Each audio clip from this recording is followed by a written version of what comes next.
Bom, pessoal, hoje, né, a gente vai dar continuidade ao nosso estudo.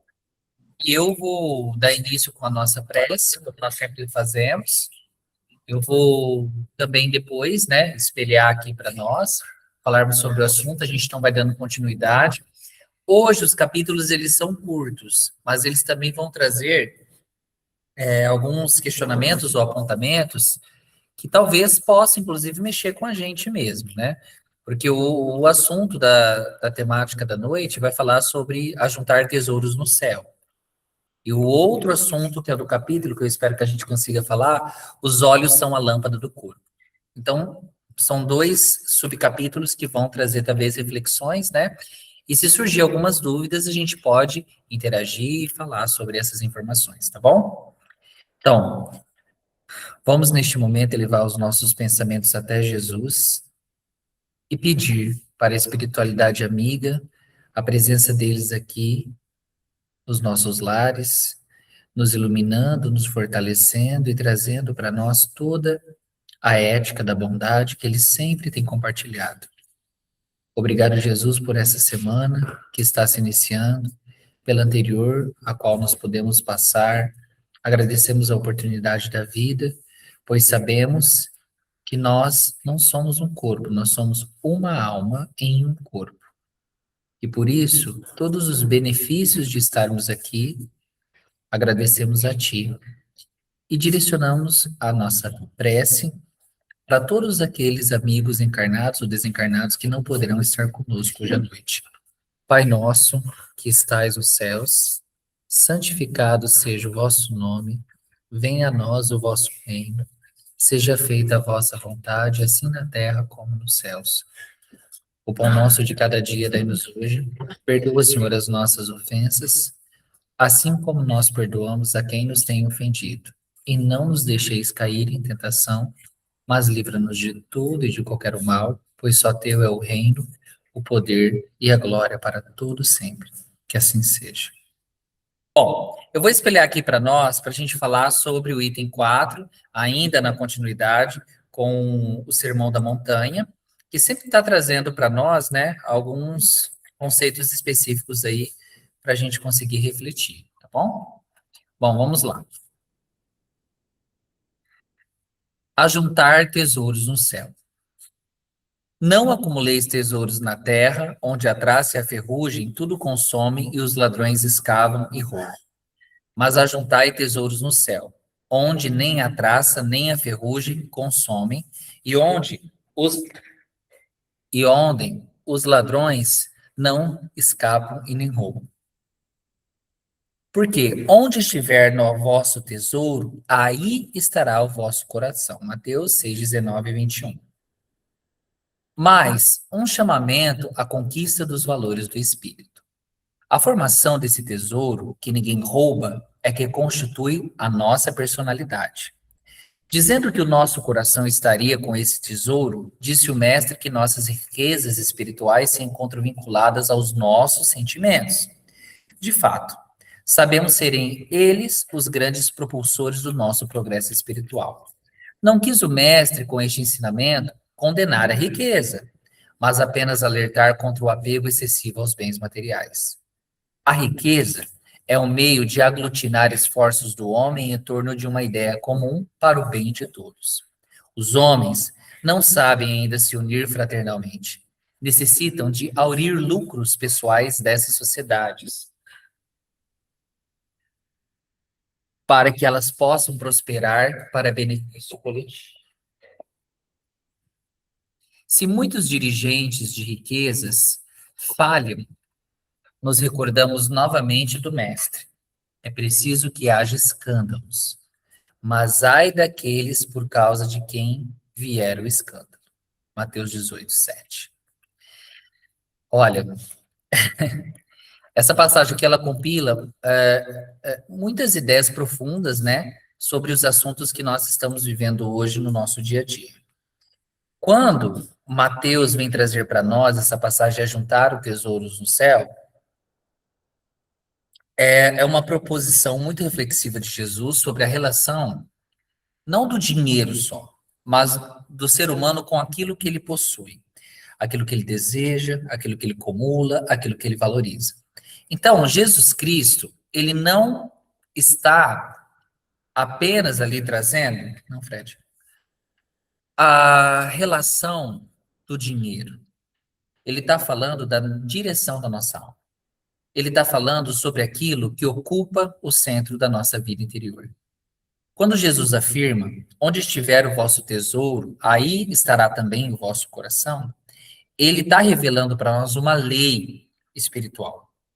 Essa lei, ela está consorciada ou alinhada com aquela forma de que o ser humano ele se torna semelhante àquilo que idolatra. Então, o coração ele passa a morar onde o nosso apego ele está se instalando. E é aí que vai nascer uma grande parte das dores emocionais, espirituais e existenciais nossas e também da humanidade contemporânea. A gente vive em uma época em que a nossa sociedade, tá? A gente vive em uma época em que a nossa sociedade ensina constantemente que o valor da pessoa está naquilo que ela aparenta possuir. É o ter em razão do ser. O indivíduo vale pelo carro que dirige, pela roupa que veste, pelo número de seguidores que possui, pelo cargo que ele ocupa, pela estética que ele exibe e até pela influência social que ele consegue ali exercer. A cultura materialista é que criou em nós esse mecanismo interior que a gente chama de escravidão psicológica. Por quê? Muitos, né, não vivem mais, digamos, para ser felizes, para serem felizes. Muitos não vivem mais para isso. As pessoas, elas vivem para serem bem-sucedidas diante dos olhos das outras. E essa está sendo agora uma das maiores tragédias espirituais do nosso tempo. Nunca houve tanto acesso a bens materiais e, ao mesmo tempo, tanta ansiedade, tanto vazio interior, tanta depressão e tanta sensação de inutilidade. No pensamento espírita, vamos pegar o viés kardecista, né, sempre. Essa passagem aqui, ela vai ganhar uma dimensão muito mais forte do que nós estamos pensando. Por quê? O espiritismo, ele compreende a gente como ser imortal. Então, se nós formos observar, tudo que nós estamos adquirindo agora na Terra vai dar continuidade com a gente no outro lado em que nós, né, estivermos. Então, o Evangelho segundo o Espiritismo, por exemplo, tem um capítulo que fala sobre o desprendimento dos bens terrenos. E o Allan Kardec, ele explica que os bens materiais, eles são instrumentos extremamente transitórios para a nossa existência. Então, se eles são transitórios, né, eles jamais são a finalidade da nossa existência. Tudo que é transitório não pode estar ligado com a nossa finalidade de existência.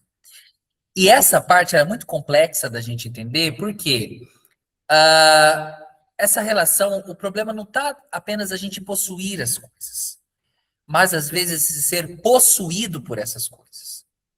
Há pessoas muito simples, gente, com poucos recursos, mas completamente escravizadas pela inveja, pelo desejo doentio de acumular. E há pessoas ricas, profundamente generosas, equilibradas e conscientes da responsabilidade espiritual que a riqueza representa. Então, tendo essa noção, Jesus não condena a prosperidade e nem vangloria a pobreza romantizada. Isso o texto ali deixa claro. O que ele quer dizer é que a riqueza, segundo a visão, né, que a gente pode estar tentando adotar aqui, ela é um poderoso instrumento para nós de progresso coletivo, porque ela vai movimentar emprego, ela vai desenvolver sociedade, ela vai criar oportunidade, ela vai aliviar sofrimentos. E o problema surge quando o dinheiro ele deixa de ser essa ferramenta e passa a ser a identidade da pessoa. Quando o indivíduo acredita que o seu valor pessoal depende daquilo que ele acumula, daquilo que ele representa, né? E aí não é um processo de evolução, é um processo de parada no estágio espiritual e que gera para nós um certo empobrecimento, que se torna às vezes extremamente perigoso. Tem um livro do Leon Denis que é um dos livros mais profundos que eu já li. Assim, até hoje, às vezes, eu tenho que dar uma lida de volta, porque tem coisa que é muito complexa, né? Que se chama O Problema do Ser, do Destino e da Dor. Esse livro, né, o Leon Denis ele afirma que o espírito ele cresce pela própria experiência moral e não pela aquisição de poder material. Isso significa que ninguém retorna ao plano espiritual carregando título, casas, contas bancárias, prestígio social. O que permanece com a pessoa é aquilo que foi construído dentro do íntimo dela. William, mas o que seria isso daí que a gente sempre fica na dúvida, então? O que é importante para a gente? Gente, primeiro, a capacidade de amar. É isso que vai contabilizar lá. A capacidade. Fred, por favor. A capacidade de amar, né? Segundo, a capacidade de servir. Terceiro, a capacidade de compreender. Quarto, a capacidade de perdoar. Quinto, de aprender. E sexto, de evoluir. São essas questões que vão ser analisadas que se foram ou não construídas no nosso íntimo. Então, o conjunto dessas questões é que forma o nosso verdadeiro patrimônio que se chama moral. A moral, ela se compila através da nossa capacidade de amar, nossa capacidade de servir, compreender, perdoar, aprender e evoluir. Então, se a gente tem uma dúvida, ai meu Deus, eu vou desencarnar. O que eu tenho que levá-la para o outro lado? O que tem que ser? Esses requisitos que eu falei para vocês. É isso que vai para nós contabilizar como algo importante a ser considerado. Talvez seja por isso que tantas pessoas, né, mesmo alcançando sucesso financeiro, sucesso social, né, elas continuam muito infelizes. Porque a alma possui necessidades que a matéria nunca vai suprir. Então, nós temos pessoas que conquistaram tudo socialmente. E ainda assim elas dormem sob efeito de calmantes, de medicamento. Vivem relações extremamente vazias. Quer dizer, elas conquistaram tudo socialmente. Mas elas estão carregando crises existenciais silenciosas e que, querendo ou não, tornam nela a angústia constante que nem elas sabem explicar. E isso ocorre porque o espírito não se alimenta, né, apenas de conquistas externas. Ele necessita do sentido existencial. Então, não é mais trabalho, é mais exercício interior. E o Espiritismo, ele traz ainda explicações muito lúcidas. Nós temos o Livro dos Espíritos, em que o momento, não me recordo qual é a pergunta, certamente, mas que o Kardec, ele pergunta para os espíritos qual que é a verdadeira felicidade na Terra. E aí eles dizem de uma forma muito clara que a felicidade relativa está vinculada à consciência tranquila e aos cumprimentos das leis divinas. Isso desmonta completamente a lógica moderna que surgiu para nós, especialmente depois do século XVII, século XVIII, de que a felicidade ela é baseada apenas no trajeto do consumo. Então, o consumismo, ele promete o prazer, que é algo imediato e pueril, mas ele não produz plenitude. Nós estamos famintos de afeto, de pertencimento, de propósito, de transcendência. Então, quando Jesus fala sobre traça, sobre ferrugem, é símbolos, né? Mas a ferrugem, gente, ela representa a deteriorização inevitável de tudo aquilo que é exclusivamente material. A beleza física, ela vai envelhecer. Os patrimônios, conforme as épocas, as inflações, eles vão mudar de valores. As empresas, elas podem quebrar. Os cargos, eles podem terminar. As redes sociais, elas esquecem rapidamente dos seus ídolos. E o aplauso humano, todo mundo sabe que é instável. Então, quantas pessoas construíram toda a sua identidade em torno de uma aparência e eles entraram em colapso emocional quando foram envelhecendo? Quantos desenvolveram doenças emocionais porque perderam uma posição financeira? Quantos vivem desesperados para manter uma imagem que já não consegue mais sustentar? E é aí que a espiritualidade vem dizer para nós. Porque eu, William, pensando dessa forma, né? Fala assim, nossa, mas que visão pessimista da vida, né? Mas a fala de Jesus, ela não é pessimista, ela é libertadora. Porque ele não está dizendo para a gente abandonar o mundo, mas para a gente não fazer dele o centro absoluto da nossa vida. O problema do apego é que vai produzindo esse medo constante. Quem deposita coração, a intenção, a vivência da vida apenas na matéria, vive aterrorizado pela perda. Medo de perder dinheiro, status, juventude, influência, reconhecimento, controle. E aí esse apego ele vai gerando no sujeito a crise de ansiedade por tudo aquilo que é materialmente natural e naturalmente transitório. Então, o verdadeiro tesouro do céu é a construção da nossa consciência. Cada ato de bondade, cada renúncia sincera, cada gesto de amor, cada esforço, né, que vai construindo esse patrimônio espiritual. Isso não significa viver de maneira passiva ou abandonar as responsabilidades materiais. É ao contrário. O Espiritismo ensina que o homem deve trabalhar, prosperar, desenvolver capacidades, mas ele não pode perder a consciência da finalidade. O dinheiro não é o fim. Agora vocês imaginam um cenário. Nós entramos em um ambiente.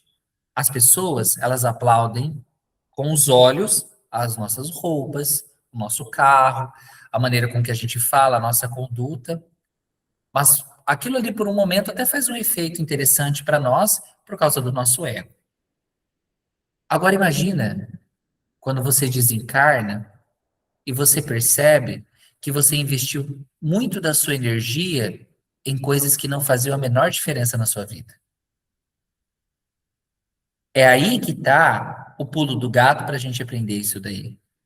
É isso que cria, às vezes, a necessidade da gente fazer um olhar mais específico de que, quando nós entrarmos em um local, bem no campo espiritual, porque, gente, quando nós nos desenvolvemos e nos libertamos de algumas questões, isso desenvolve em nós essa capacidade, é nossa conquista.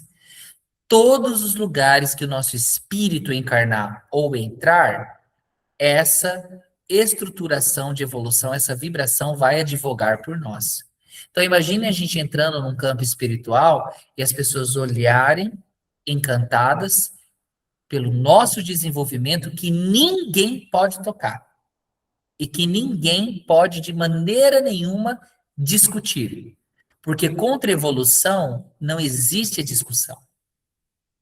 Agora, quando as questões elas estão muito voltadas só para o desenvolvimento das capacidades que não têm uma finalidade espiritual, entram outros requisitos.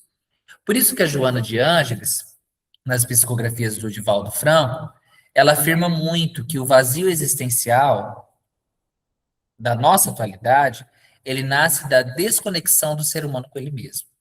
Então, nós aprendemos a produzir, a competir, a consumir, mas a gente ainda não desaprendeu a sentir, a silenciar, a refletir. Todos os dias nós temos uma hiperestimulação, não é? De informações, filmes, bebidas, né, estética, para tudo isso a gente é superestimulado. Mas a gente vai deixando de fazer esse retorno para essa reflexão e vai gerando uma miséria interior. Muitos estão, inclusive, muitas pessoas não querem nem ter mais relacionamento afetivo, de amizades ou relacionamentos afetivos de namoro ou casamento, porque elas estão emocionalmente exaustas já. Sabe por quê? Porque elas vivem tentando preencher as lacunas espirituais com os desígnios da vida material. Um exemplo muito concreto disso está nas relações familiares. Quantos pais eles oferecem tudo materialmente para os filhos, mas eles não oferecem, às vezes, a presença emocional. E vou dizer mais. Você cuidar de uma adolescente, de uma criança ou de um adulto é diferente de você educar. São patamares muito diferentes, né? Há pais e mães que são cuidadores, há outros que são educadores. Então aí há a diferença. Por isso que nós vemos que existem, inclusive, crianças que são cercadas pela tecnologia, pelo conforto, pelas oportunidades, mas elas são muito carentes de atenção, de escuta, de afeto. E aí elas vão aprendendo que aquilo também é interessante. O tesouro material ele foi todo acumulado, mas a convivência foi negligenciada. E aí, mais tarde, vão surgir vínculos fragilizados, distanciamentos afetivos e dores emocionais que provavelmente não vão ser tão fáceis de reparar. Um outro exemplo que a gente tem é no ambiente profissional. Falei de familiar, mas um profissional. Muitas pessoas sacrificam, isso foi muito difícil e tem sido muito difícil também para eu aprender. Sacrificam saúde, família, espiritualidade e até mesmo o equilíbrio emocional em nome da ascensão financeira. Trabalham compulsivamente acreditando que, se não alcançar determinado patamar, eles não serão felizes. Só que daí, quando às vezes a gente chega naquele patamar, a gente percebe que tem um vazio ainda. Porque o problema nunca foi a questão do dinheiro, mas foi a ausência de significado para trabalhar esse dinheiro. Por isso que Jesus alerta para os ladrões, né? Que ele fala tanto no plano simbólico quanto espiritual. Quem são esses ladrões? Ladrão, gente, não é a pessoa que vai roubar a gente. É tudo aquilo que rouba a nossa paz interior. Orgulho, a vaidade, a comparação social, a ambição, não é? Descontrolada, a ilusão de poder, são ladrões. Tanto que existem pessoas ricas e espiritualmente miseráveis que permitem que esses ladrões eles invadam e roubem a sua própria consciência. E as entidades, né, os nossos irmãos obsessores, eles aproveitam desse mecanismo de sintonia, inclusive, para poder se sintonizar em um campo vibracional e, às vezes, desestimular realmente a evolução daquela outra pessoa. E aí acontece que o Espiritismo ele vem propor o seguinte, ele vem propor outras questões. Ele vem dizer que existem práticas que a gente precisa trabalhar. Qual que é a primeira prática delas? A primeira prática para a gente começar a visualizar as coisas diferentes e parar um pouco com esse vazio existencial é a primeira, é a educação do desejo. O que é isso? Eu não vou matar os meus sonhos. Eu não vou negar as minhas necessidades legítimas. Mas eu vou aprender a distinguir.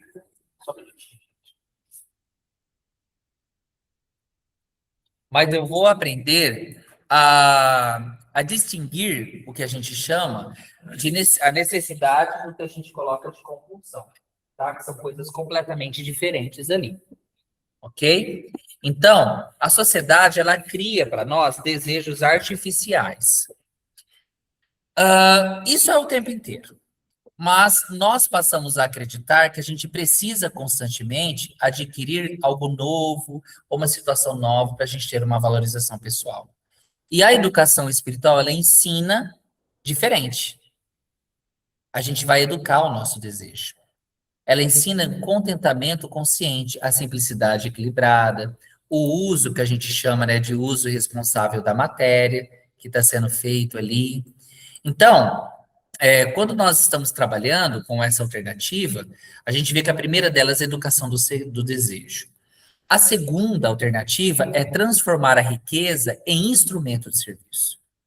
Quando o nosso dinheiro puder financiar, estou falando milhões, né? Mas quando o pouco que nós temos, aquilo que nós tivermos a colaborar, puder financiar educação, acolhimento do próximo, caridade, dignidade e oportunidade, ele deixa de ser um peso espiritual e se torna uma ferramenta de progresso. Porque a gente comprova que a riqueza ela não é má. É a idolatria dela que se torna destrutiva. Então, a segunda alternativa é transformar a riqueza num instrumento de serviço. Terceira saída, o cultivo da interioridade. O homem desaprendeu a ideia de olhar para dentro. O silêncio, a oração, a reflexão, o autoconhecimento, o estudo espiritual são formas da gente reorganizar o nosso coração. Porque Jesus, ele não pede apenas que a gente se comporte, ele pede que a gente mude o nosso centro existencial, que é o coração né, deixar de depender exclusivamente da questão externa. Tem um livro chamado Nos Domínios da Mediunidade, né, que nós vemos, inclusive, descrições espirituais muito impressionantes, de como os nossos pensamentos e sentimentos, eles moldam a realidade do espírito após a morte física. Então, o indivíduo leva consigo as suas tendências muito íntimas. Quem viveu exclusivamente para o egoísmo, frequentemente vai experimentar um grande sofrimento, ao perceber que os tesouros acumulados, eles ficaram ali na Terra. Já aqueles que desenvolveram o amor, serviço e consciência, encontraram aqui um maior equilíbrio espiritual. Então, essa passagem de Jesus, ela é profundamente revolucionária. Eu acho que quando ele diz para nós observarmos esses tesouros, ele confronta a lógica de um mundo que inverte as coisas, né? O nosso mundo, ele ainda mede o valor humano pelo ter. E o Cristo, ele propõe outra, o ser. O verdadeiro sucesso espiritual, gente, não é quantas coisas alguém acumulou, mas quanto a gente conseguiu evoluir naqueles eixos que eu falei lá no início, que transformam a nossa moral. Então, não é o tamanho da conta bancária, mas é a dimensão da nossa consciência. Ajuntar os tesouros do céu é investir naquilo que nem o tempo, nem a morte, nem a decadência do físico consegue destruir. Virtude, amor, conhecimento, serviço ao próximo, humildade, fé raciocinada, equilíbrio emocional, crescimento espiritual. Este vai ser o patrimônio que a espiritualidade vai querer visualizar e que vai nos ajudar a percorrer por toda a eternidade. Deu para entender? Então, quando nós estamos falando, né, sobre essas questões, né, complexas, né, que são colocadas, né, a gente consegue é, visualizar situações que vão nos ajudando a enxergar as coisas de uma outra forma, né? Eu acho que dá até para a gente ver situações que foram impactantes, né? É, dá para a gente analisar como que isso nos interfere, né? Eu, William, citei o livro Nos Domínios da Mediunidade porque o André Luiz, ele era muito categórico e detalhista, né? Então ele trazia muito essa ideia que é muito inquietante, né? Porque o que nós somos, o que nós levamos, não é abstrato no plano espiritual. O nosso pensamento, gente, como já falamos, aqui ele cria forma, ele cria ambiente, ele cria vínculo, ele cria prisões. Tanto que o umbral é um local criado pela nossa própria emanação de pensamento. Então, aquilo que a gente cultiva vai com a gente. E eu acho que existem situações, né? Vamos usar um exemplo. Um homem que nunca se desliga do ódio, né? Imagine o seguinte cenário. Durante mais de 40 anos, um sujeito chamado Anselmo, que ele viveu ali, alimentando o ressentimento contra o irmão por causa de uma disputa de herança. Nunca chegou a agredir o irmão emocionalmente, mas todos os dias ele revivia mentalmente a traição, imaginava a discussão, desejava o fracasso do irmão e contava a história para todo mundo de tudo que ele tinha passado como uma ferida aberta. Quando ele desencarnou, esse Anselmo, ele acreditava que ele encontraria a verdade sobre o que tinha ocorrido, mas ele acordou numa região cinzenta, abafada, onde tudo parecia muito pesado. E ele via repetidamente cenas da antiga discussão, como se ele estivesse numa gravação sem fim. E alguns espíritos semelhantes começaram a se aproximar dele, alimentando ainda mais aquela revolta e aquela vitimização. E o mais impressionante era que ninguém o havia condenado ali. Era propriamente dele projetando o mundo interior que ele construiu dentro de si. Então, no plano espiritual, o ódio que parecia invisível aqui na Terra, focado, que nem no caso dessa herança, ele ganhou forma no mundo espiritual, ganhou densidade e criou um ambiente para esse sujeito. Agora, imaginemos também o caso de uma outra pessoa, uma mulher, que vivia às vezes de aparência. Clarice era admirada socialmente. Uma mulher elegante, uma mulher refinada, uma mulher impecável nas redes sociais. Sempre parecia feliz, mas ela vivia escrava da comparação. Sentia inveja constante das amigas, precisava ser validada o tempo inteiro e desenvolveu uma verdadeira obsessão pela imagem. Quando ela desencarnou, ela sofreu um enorme choque ao perceber que a aparência espiritual dela refletia o estado íntimo que ela estava. Ela se via deformada, envelhecida, vazia. E ela tentava ficar se escondendo, porque ela percebia pela primeira vez que aquilo que havia passado décadas ocultando, a insegurança profunda, o orgulho, a dependência da aprovação alheia, enfim. Então, inclusive, em um livro Céu e Inferno, dá para a gente ver relatos muito semelhantes de espíritos que continuam presos às ilusões da personalidade terrena e que são incapazes, às vezes, de entender a própria realidade moral. O corpo físico ficou para trás, mas a mente da Clarice continuava a mesma, né? Mas nós não temos só a Clarice, nós não temos só o Anselmo. Nós temos pais ou mães, por exemplo. Imagina um pai dominado pela culpa. O homem, ele perdeu um filho em um acidente. Ele dava tudo para esse filho. Mas ele perdeu o filho nesse acidente, ele jamais conseguiu se perdoar. E ele passou anos repetindo: eu deveria ter impedido. Foi minha culpa. Eu não mereço ser feliz. Aí a culpa se tornou a identidade dele. Após a morte, ele permaneceu magneticamente ligado à cena do acidente. Então ele revivia mentalmente o momento inúmeras vezes. E aí ele foi incapaz de seguir adiante. Mas, Willy, Deus não castigou ele? Não. Porque ele próprio recusava qualquer possibilidade de perdão de si mesmo. E André Luiz, por exemplo, ele descreve, né, algo muito semelhante quando ele mostra que certos espíritos eles permanecem cristalizados mentalmente em algumas emoções, como se a consciência ela criasse um campo de aprisionamento psíquico. Então, a culpa constante, ela havia se tornado uma construção espiritual concreta, tá? Nós não temos só esses pontos, não. Um jovem consumido pelos vícios, tá?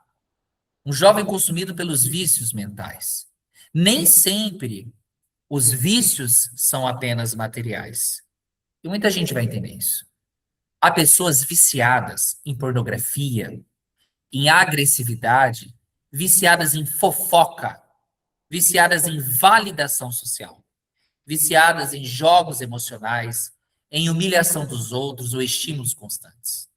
Então, o vício não é só o que a gente conhece, né? Mas existem vícios que são da questão emocional e da questão espiritual. Agora, imagine um sujeito chamado Marcelo. Marcelo passava madrugadas inteiras mergulhado em conteúdos degradantes. Ele alimentava fantasias violentas, cultivava o sarcasmo, o prazer de ridicularizar as pessoas. E ele dizia que aquilo ali era entretenimento, que era divertido. Depois que ele desencarnou, ele percebeu que a sua mente ele permanecia ligada exatamente às mesmas frequências. E aí entidades inferiores se aproximavam dele facilmente. Porque tinha sintonia vibratória. Os seus pensamentos, eles funcionavam como sinais emitidos continuamente para que essas entidades pudessem localizá-lo.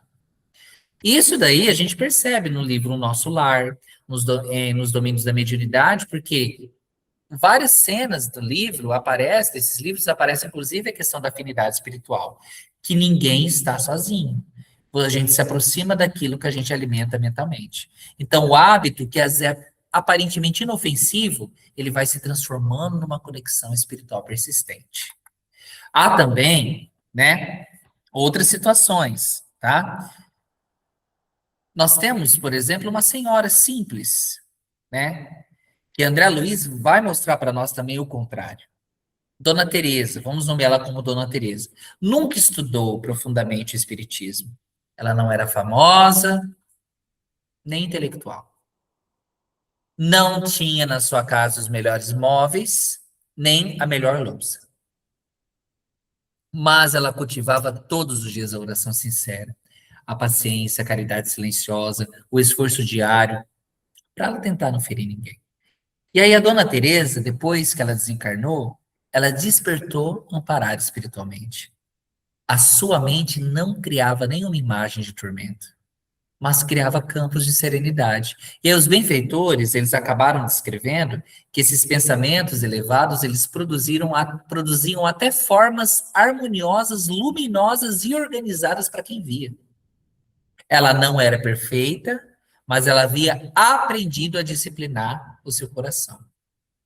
Eu acho que isso já mostra para nós que o mundo espiritual, gente, não começa depois da morte. Ele começa dentro de nós aqui na Terra, agora mesmo. E um dos impactos, né, dessas obras do André Luiz, ou de tantas outras espíritas que a gente vê, é que a gente consegue retirar a espiritualidade da visão abstrata. Cada pensamento repetido nosso cria hábitos mentais, modifica a nossa vibração, atrai companhias espirituais não tão agradáveis, fortalece tendências, constrói uma paisagem íntima. Por isso, morrer não transforma ninguém. A morte, ela só revela, ela amplia, ela exterioriza aquilo que já somos.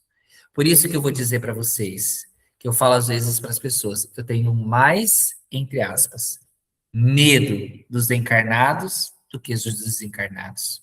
Porque quando o sujeito ele está desencarnado, ele não tem como esconder o que ele é. O espírito ele leva consigo as suas qualidades, as suas imperfeições que ele irradia no momento da sua aparição. Então, quem vive cultivando trevas inferiores não encontra luz instantaneamente quando desencarna. E quem aprende a construir ali a paz no dia a dia, de uma forma muito íntima. Ainda mesmo encarnado, a gente começa a observar que esse sujeito ele já vai vivendo em sintonia com o plano mais elevado. Então, eu acho que talvez essa seja também algumas das ideias mais perturbadoras ou transformadoras que a gente pode ter da literatura espírita com essa conexão que está sendo apontada agora em relação ao processo da riqueza. Tudo bem? Deu para entender? Alguma pergunta até agora?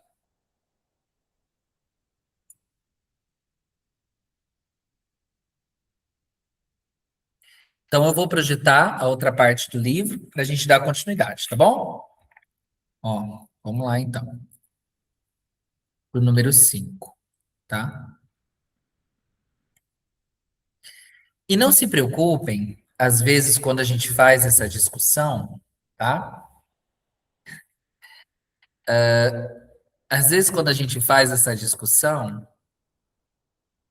nós despertamos o estudo, gente. Ele não é feito para compreender 100%. Ele é feito para despertar. Só que na hora que a gente vai para o nosso sono profundo, especialmente depois ali das 1, 2 da manhã que a gente entra no sono REM, o nosso corpo, ele vai continuar esse estudo lá, porque daí nós não vamos estar com o cansaço do físico, com as interferências da matéria, para a gente entender cada vez melhor esses detalhes. Então, tudo que a gente faz aqui na Terra, tudo que a gente estuda aqui, também é preparado e é, querendo ou não, intensificado lá do lado espiritual. Então, não pense que a gente está estudando aqui hoje à noite, que a gente não vai dar continuidade. Nós vamos sim, tá? Tanto que tem noites que a gente acorda, tem dias que a gente acorda muito satisfeito, tem dias que a gente não acorda muito satisfeito. Inclusive, né, diga-se de passagem, todas as vezes que a gente negligencia o nosso sono, nós estamos deixando a oportunidade de poder estudar com a espiritualidade aquilo que vai nos ajudar aqui, na ânsia de viver. Cuidado com isso. Nós podemos estar, às vezes, matando as nossas oportunidades de destinação que nos foram ampliadas. A espiritualidade utiliza do nosso sono e do nosso descanso para ampliar a nossa visão, que ela é deturpada no momento que nós estamos acordados e pelos estímulos sociais. Então, quando a gente está no sono, Eles conseguem nos aconselhar para a gente conseguir visualizar alternativas e dar continuidade na nossa vida e nos projetar estudos que vão ficar impregnados na nossa consciência. Quando eu evito isso, eu fico só submetido às vibrações externas do processo aqui encarnatório. Então, eu mesmo me atrapalho. E aí eu não vou poder dizer para a espiritualidade da seguinte forma: nossa, eu pedi tanto para vocês me orientar, eu não recebi nenhuma orientação. Mas às vezes a sua orientação viria no momento do sono, já que às vezes não houve algum médium, alguma pessoa próxima que estava ali. Então, cuidado com que as escolhas que nós estamos fazendo aí no decorrer do nosso dia a dia, tá bom? Ó, os olhos são a lâmpada do corpo, tá? Eu vou começar aqui, mas eu não sei se vai dar tempo da gente terminar. Então, vamos lá. São os olhos a lâmpada do corpo. Se os teus olhos forem bons, todo o teu corpo terá luz. Se, porém, os seus olhos forem maus, todo o teu corpo será tenebroso. Portanto, se a luz que há em ti são trevas, quão grandes serão as trevas. Mateus 6, 22, 23. Olhar e ver são dois verbos de acepções distintas. O primeiro significa um ato físico de dirigir aos nossos olhos para determinado local. O segundo, a compreensão do fato visado. O olhar é uma atividade orgânica, é a mobilização do corpo, instrumento do espírito, que para que este possa tomar conhecimento, ter consciência do que se passa ao redor, através do ato de ver, essencialmente uma atividade do espírito. Todos olhem de forma mais ou menos semelhante, porque o processo físico de olhar é idêntico para todos os corpos, mas cada espírito vê a sua maneira. Olha isso aí. Entende os fatos segundo sua capacidade intelectual e o sente de acordo com a sua condição moral. Porque um único fato visto por dois indivíduos pode receber interpretações tão diversas? Porque um deles, ignorante, vê apenas o lado mal do acontecimento, enquanto o outro, esclarecido, identifica inúmeros aspectos positivos que passaram despercebidos. Há duas explicações para esses fatos. Primeiro, capacidade própria de compreensão dos fatos variável de espírito para espírito. Segundo, influência do astral inferior. A capacidade de entender os fatos depende do estágio evolutivo no qual se encontra o espírito. Os mais evoluídos, conhecendo melhor as leis divinas, saberão compreender aspectos que parecerão obscuros aos menos evoluídos. A influência do astral inferior se dá por diversos mecanismos. Olha isso. Às vezes a gente fica pensando, ai, eu estou sendo influenciado, estou sugerido, né? Ai, um espírito veio, eu estou sendo obsediado. Gente, às vezes você mesmo se coloca numa situação de obsessão. Cara, se você sabe que você não tem que frequentar determinado lugar, se você sabe que aquele ambiente é tóxico, se você está sabendo que a emissão daquelas pessoas não é algo positivo, você tem o poder da escolha. Por que que você não faz? Então, a influência inferior, astral inferior, ela não dá só por uma sintonia, ela às vezes dá por diversos movimentos, tá? Então, ó, o espírito, tendo sintonizado suas vibrações com os planos inferiores, vai desarquivando experiências negativas do passado. Olha isso. Identificando os fatos atuais com aquelas e fazendo prognósticos errôneos e julgamentos pessimistas. Olha isso. Como o ambiente e as sugestões das pessoas influenciam isso, né? As entidades ignorantes ou maléficas frequentemente lançam mão de um recurso bastante eficaz para alcançar seus objetivos. Projetam suas criações mentais sobre o obsidiado. Envolvem-no em uma atmosfera de trevas que o impossibilita de ver claramente todos os aspectos do fato. Gente, isso acontece tanto, né?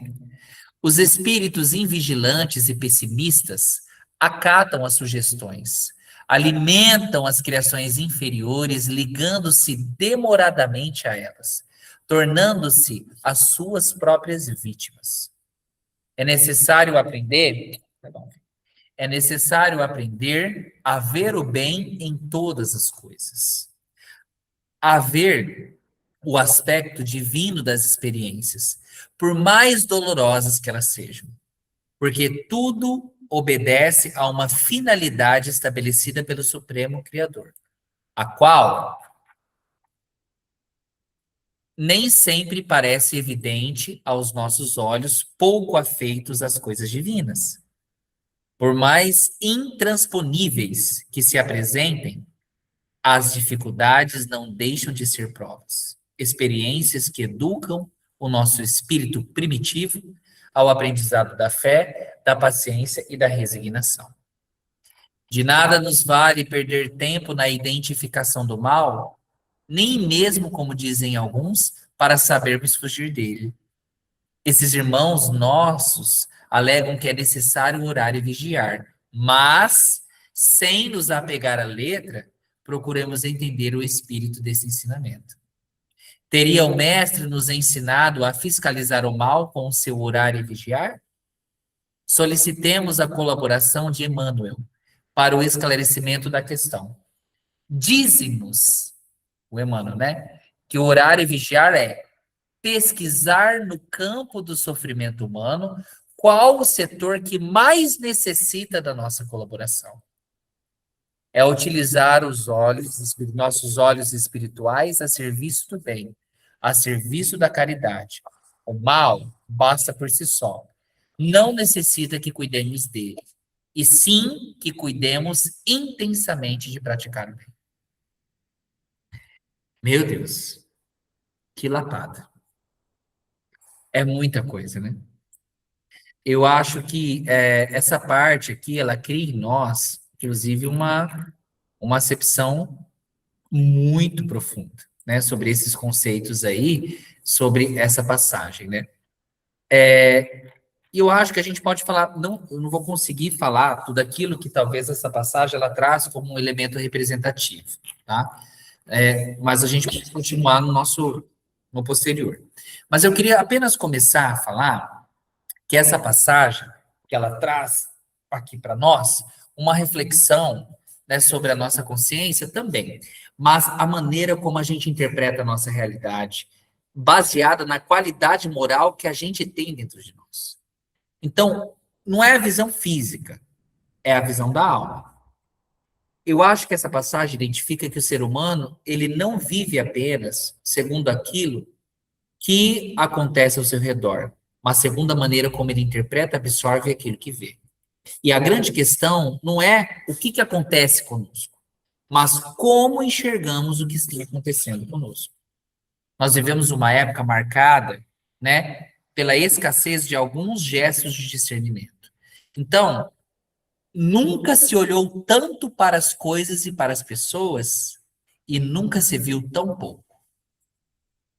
As pessoas passam horas, às vezes com outras, diante de telas, notícias, vídeos, redes sociais, comentários, conflitos, grupos como o nosso, mas frequentemente desenvolve uma percepção totalmente deformada da realidade. Muitos aprendem, educaram o seu olhar apenas para enxergar o caos, o escândalo, a violência, a corrupção, a maldade humana. Aos poucos, a mente ela se acostuma a procurar o negativo em tudo, gente. E aí surge um fenômeno espiritual que é perigosíssimo, que se chama o coração a interpretar a vida através das sombras. E Jesus, ele vem denunciar isso daí, quando ele afirma: se a luz em ti são trevas, quão grandes serão as trevas, né? O que ele alerta ali? Que o risco da gente acreditar que nós estamos vendo claramente as coisas, quando na verdade nós não estamos entendendo nada. Nós estamos espiritualmente obscurecidos. E existem, isso a gente pode perceber, existem pessoas profundamente pessimistas que acreditam estar sendo apenas realistas. Esses indivíduos, eles estão dominados pela amargura e eles que convencem a si mesmo e aos outros de que possuem uma visão crítica. Então, muitas vezes, o que existe é uma percepção adoecida pela dor, pelo orgulho, pelo medo, pela influência espiritual inferior. Então, cuidado com a diferença entre olhar e ver. Olhar é um ato biológico. Ver as coisas ou as situações é o que a gente chama ali de um ato espiritual, tá? Agora, só para a gente entender isso daí, desse ato, né, de observar, tá bom, filho, da gente ver essa questão, nós podemos ver que todos olham praticamente para as mesmas coisas. Por exemplo, todos nós aqui estamos assistindo o estudo agora, porque é o mecanismo físico dos olhos. Mas cada um que está aqui, inclusive eu, a gente vai ver, segundo as interpretações, o grau de evolução que a gente possui. Então, dois indivíduos, eles vão atravessar a mesma experiência, só que eles vão sair dessa experiência completamente diferentes. Um vai enxergar aprendizado, outro vai enxergar punição, outro vê uma oportunidade de crescimento, outro fica tapeando na lama, né? Outro desenvolve a fé, o outro desenvolve revolta. Isso ocorre porque a nossa forma de enxergar as coisas, né? O ver desse ato espiritual está muito ligado com esse estado íntimo da nossa consciência. Então, lá no Evangelho segundo o Espiritismo, o Allan Kardec ele explica que o homem ele atrai por si pensamentos e influências que são compatíveis com o que ele alimenta interiormente. Então, o pensamento, gente, não é apenas mais algo psicológico. Ele é uma força espiritual muito viva. A maneira como a gente interpreta o mundo cria sintonia vibratória para nós. E está também nas obras psicografadas por Chico Xavier, Missionários da Luz, de André Luiz, Domínios da Mediunidade, de André Luiz. A gente vê como que os pensamentos eles criam campos vibratórios reais. E o indivíduo pessimista, revoltado, que só consegue enxergar agressividade, que vê constantemente focado no mal, ele se conecta com faixas muito inferiores de consciência. Ah, mas Deus está me castigando. Claro que não. Você está ali porque você está dentro daquele quadro de afinidade vibratória. E isso é uma coisa que é muito simples. Basta vocês, olhem para o lado. Basta vocês observar as pessoas como elas estão hoje, emocionalmente intoxicadas. A gente acorda consumindo notícia violenta. Passa o dia alimentando comparação social. Tem que fazer isso, tem que pagar aquilo. Acompanho discussões agressivas na internet. Encerra a noite fazendo prece, pedindo para Deus ajudar a resolver o problema amanhã. O que é isso? Você já está absorvendo medo, raiva, gera ansiedade. Então, aos poucos, a gente vai criando uma dimensão de uma visão sombria da existência, que pode desencadear uma depressão, outros fatores. Mas que são pessoas que, desse ambiente, se tornam desconfiadas de tudo. Crítica de todos os lados. São incapazes de perceber as coisas. Não olham esperança, não olham bondade na vida. Ou seja, o olhar físico está perfeito, o corpo físico está legal, mas a visão espiritual está doente. E aí, a gente precisa entender com o espiritismo que o pensamento constante no mal, ele vai criando prisões mentais.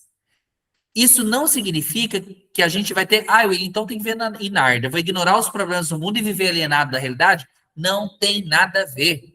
Jesus nunca ensinou ingenuidade. O problema está na gente transformar o mal em um objeto permanente de fascínio emocional. Eu sei, é pesado.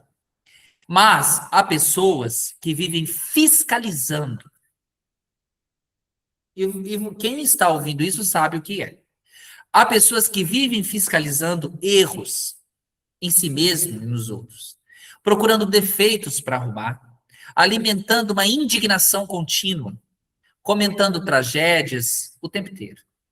Tornam-se especialistas em divulgar as trevas. Falam de maldade humana com tanta frequência que, sem perceber, deixa de cultivar a luz dentro de si. Então, a influência, quando ele fala lá, inclusive, veja aquela parte do texto, quando ele fala a importância sobre a influência do astral inferior. Gente, quantos espíritos desencarnados eles estão influenciando nós, por exemplo, nesse momento, através de uma sintonia mental e emocional. No livro dos médios, o Allan Kardec ele coloca que os espíritos influenciam o nosso pensamento muito mais do que nós imaginamos. Isso não significa que o ser humano seja vítima passiva da obsessão espiritual. Claro que não. Nós não somos nenezinhos e cordeirinhos. Porque quando nós temos esses níveis de influenciação, isso está revelando o estado íntimo da pessoa. Quando eu observo uma pessoa que chega próxima a mim com um problema espiritual muito sério, eu não estou verificando o espírito em si, que está dentro daquela faixa vibratória, mas revela o estado íntimo dessa pessoa, porque ela abriu uma porta vibratória muito baixa.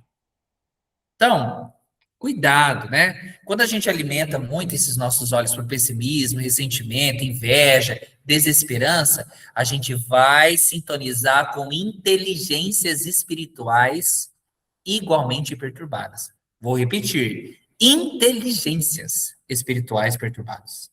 E essas influências, elas vão intensificar os nossos pensamentos destrutivos. Elas vão distorcer as interpretações, elas vão, às vezes, ampliar os sofrimentos emocionais. Por isso que algumas pessoas, elas enxergam perseguição em tudo. As pessoas enxergam perseguição em tudo. Estou sendo perseguido em casa, estou sendo perseguido pelos amigos, estou sendo perseguido em serviço, estou sendo perseguido em todas as ações.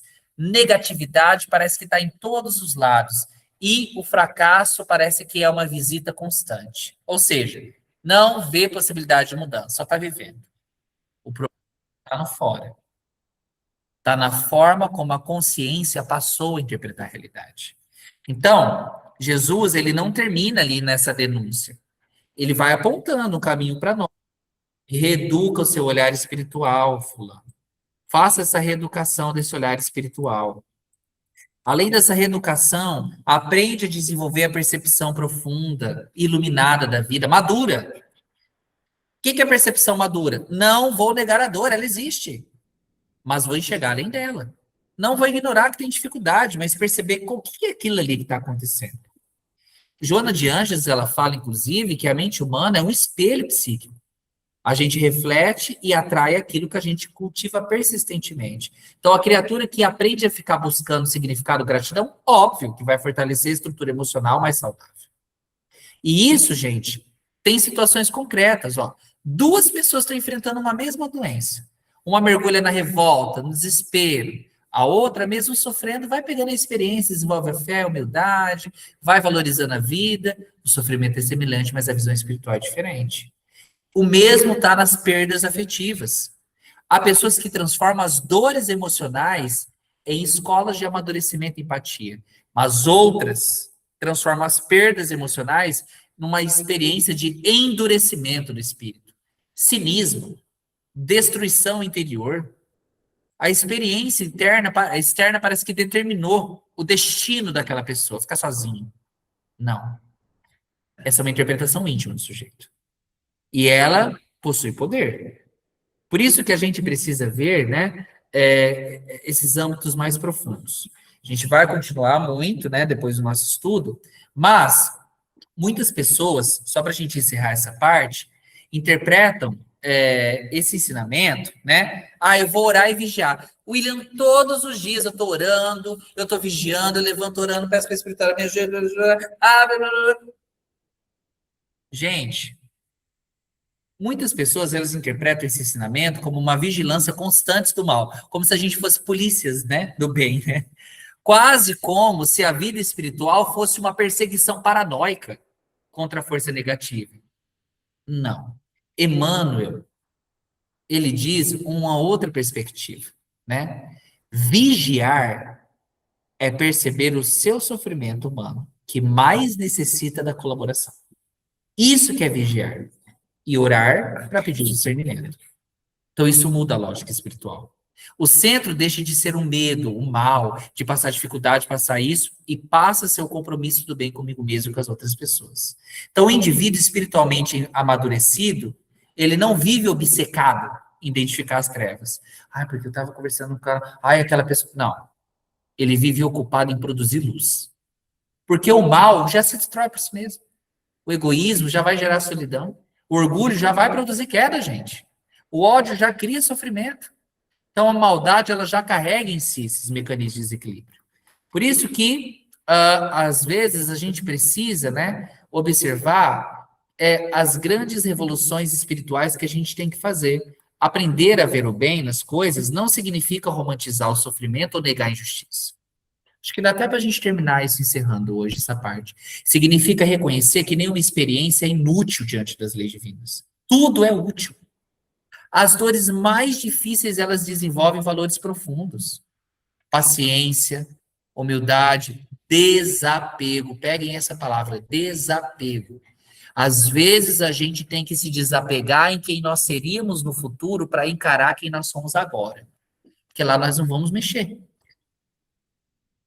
Tanto que no livro Céu e Inferno, a gente vê inúmeros relatos espirituais demonstrando que muitos espíritos eles despertaram moralmente justamente através das experiências difíceis. Ou seja, aquilo que parecia um castigo revelou uma oportunidade, mas isso não eliminou a dor. Os olhos da alma, então, eles precisam ser educados. A gente precisa reaprender, juntos aqui, talvez nesse grupo, a enxergar a humanidade onde hoje vemos apenas ameaça. Perceber aprendizado onde a gente vê fracasso. Identificar a possibilidade onde a gente só vive com a ideia infernal de sofrimento. O espírito iluminado, gente, não é aquele que nunca sofre, mas aquele que aprendeu a interpretar a vida diante da própria consciência divina. Então, quando Jesus ele diz que os olhos são a lâmpada do corpo, ele está dizendo que a maneira como a gente enxerga o mundo ilumina ou vai obscurecer a nossa existência. A visão espiritual, ela molda emoções, decisões, relações e destinos. Quem aprende a cultivar um olhar mais elevado, transforma não aquilo só que vê, mas aquilo que se torna anteriormente. Então, vamos observar isso, né? Vamos tentar redirecionar a nossa energia espiritual. Vamos observar, ao invés de gastar horas do nosso dia, pensando, criticando a violência do mundo contra nós, o que a gente tem feito mesmo para gerar minha paz? Qual é a minha responsabilidade nessa bagunça toda que está acontecendo? Em vez de comentar incessantemente a falta de amor das pessoas comigo em um momento, temos sido fonte de amor em algum ambiente? Se sim, ótimo. Deixa os outros para lá. Em vez de alimentar uma indignação contínua nas redes sociais, de tudo que a gente vai ver no inveja e comparação, vamos usar a nossa presença ali para aliviar o sofrimento de alguém, tá? Mude o foco da consciência. O mundo já possui pessoas suficientes apontando trevas. E o Cristo, neste exato momento, através da espiritualidade, está procurando consciências dispostas, através de nós, a acender as luzes que ele nos outorgou. Tudo bem? Bom, passei alguns minutinhos, mas pelo menos a gente encerrou esse tópico, né? Para a gente poder falar sobre isso. Alguma dúvida, alguma pergunta? Eu acho que dá para entender bem, né? Então, olha só. Eu vou fazer a nossa prece final agora, tá? Para a gente justamente, né, refletir, né? É, refletir sobre esse ponto que está sendo lançado. Tudo bem? E eu quero dizer para vocês que se surgir alguma dúvida, pode colocar lá no grupo, não tem problema, tá bom? Ai, esses meus cachorrinhos hoje estão tão danados. Bom, vamos lá.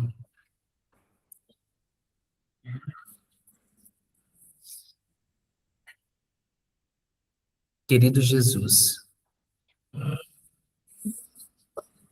Pai amado, governador do nosso planeta e direcionador das nossas vidas, ajuda-nos a compreender, ajuda-nos a compreender que os verdadeiros olhos do Espírito não estão no nosso corpo, mas na nossa consciência. Muitas vezes nós temos olhado o mundo através do medo, da revolta, da impaciência. Temos enxergado mais maldade, mais queda do que as possibilidades de recomeço.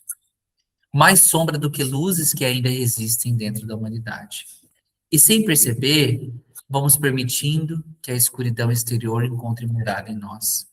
Ensina-nos a ver como Jesus via.